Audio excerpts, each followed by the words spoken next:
Ngayon, may gagawin tayo, isang WE na gas blowback rifle. So, ang problem nito is nandito sa may trigger box niya. Then, yung magazine may leak.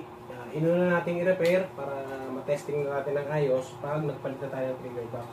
So, pakita ko sa inyo yung issue niya. Sa inyo ganito siya.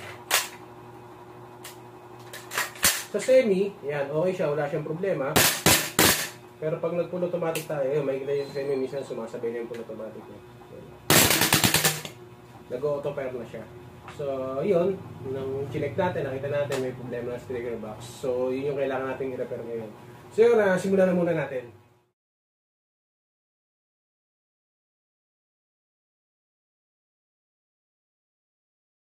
So, yun. Natapos na natin gawin yung WE na gas blowback rifle. So, ito yung version 2 ng M4 Race. Ayan. So, yun. Ito yung pinalta natin. Trigger box. Isang set na siya. Kasama yung hammer, sear, tsaka dito yung trigger sear niya. Isang set na. So, nagpalit tayo ng mas matibay kasi ito yung pinaka-problema niya. So, hindi na natin pinilit i-repair kasi kahit i-repair natin siya ng i-repair, paulit-ulit lang mangyayari yung problema niya. So, yun, mas matibay na yung nilagay natin na hopefully, tatagal naman talaga siya. So, yun, test fire na natin. Pakita ko lang sa inyo natin ng gas. Konti lang. Test muna natin ang walang bala.